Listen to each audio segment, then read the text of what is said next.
Long time no see, guys.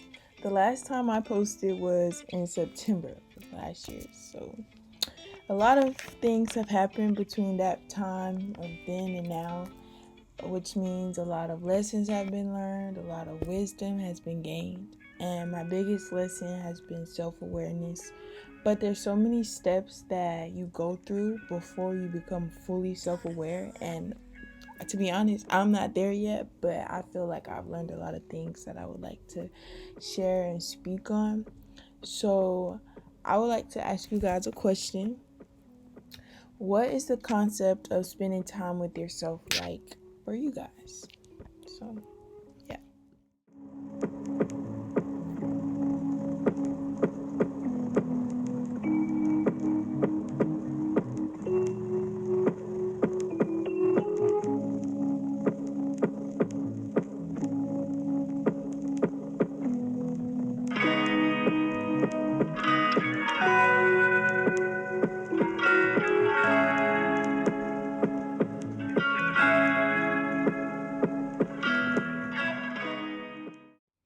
Okay, in my time when I was alone and just with myself, not really talking to people much, I wrote myself a note in my journal and it says, understanding the concept of spending time with you. The concept of spending time alone, in quotes, is to part ways from the world for a moment and to connect with your soul and your mind to create a space where you can become one. Spending time alone shouldn't be a scary or uncomfortable time. It could be a more difficult task for people who have abandonment issues, but any feelings that you get is a mind thing. People with abandonment issues are triggered by being alone, but that's a battle that you have to overcome, which is easier said than done. Once you realize that you're not alone, you're just disconnected from what you think is company, you start to feel a sense of control and peace. It has to be a consistent thing though. The first couple of times that you end up alone, you may cry, gain a high wave of anxiety, misunderstanding where you are placed, and maybe feel overwhelmed just because of the time that you have on your hands.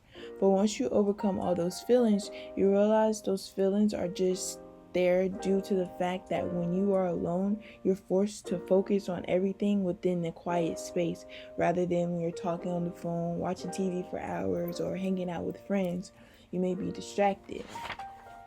You may be distracted from life troubles, family problems, relationship issues, feeling lonely, sadness, anger, feeling misunderstood, or feeling unseen, and so on and so on. Only because when something else is going on, your focus and attention is shifted to avoid the real problems.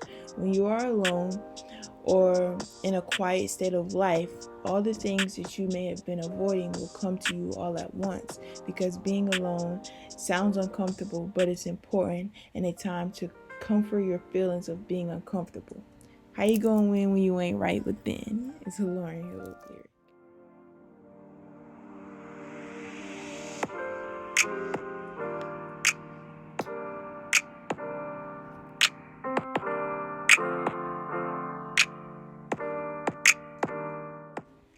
I just quoted a Lauryn Hill lyric that says, "How you gonna win when you ain't right within?" And yes, it's a song, but she's right when you really think about it. But in a state of being alone, you could honestly have two reactions. Which one, you could feel uncomfortable and feel misplaced, or two, you will learn to accept it and grow to love it. And most of the time, we respond in both ways. First, we're uncomfortable, but then the more consistent we are, the more we grow to love our own space. And within moments of being alone, you should understand that it's not bad.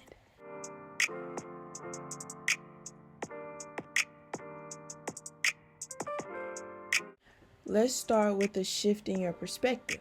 Perspective is everything. It's like, for example, your day has started and something bad happened, or maybe two bad things happen. It upsets you, so you respond with, "My day is ruined."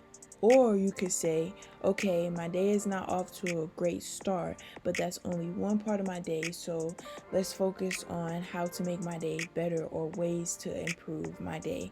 And now that you have a more positive perspective, your mental goal now would be ways to make my day a good one, just with a shift of perspective. So now you apply that mental note with spending time alone. Within the time that I wasn't posting a lot, I was spending a lot of time with myself, which meant I had a lot of time with my thoughts, my feelings, and my perspective. And not gonna lie, the first couple of times I was alone and couldn't call nobody, it was eating me alive. But then I realized, hey, this ain't all that bad. As I'm making it, I had to I had time to discover new interests, discover new people, and start to feel more happy and cleansed in a way because I was putting in effort to have a good time and a good mindset within the space that I was in. And yes, I still had bad days, and I felt as if this is so pointless, but I took the extra step to shift my perspective and to make myself enjoy it until I started to really actually enjoy spending time with myself. A lot of change and healing happens when you're alone or surrounded with one or two people, but mostly alone. You start to feel more when you're alone, which means you question a lot of things, but it doesn't have to be a bad thing. In fact, it creates self awareness, which solves a lot of things, but it's not a cute process. But that's what life with Megan is for. So you can go through the ugly process with me and with the community that we create. I'm back, I'm better, I'm determined, I'm here to be consistent, and I'm here to create a community. And teamwork makes the dream work, so we must all heal together. Hope you guys enjoyed, and spending time with yourself is not all that bad. Thanks for watching.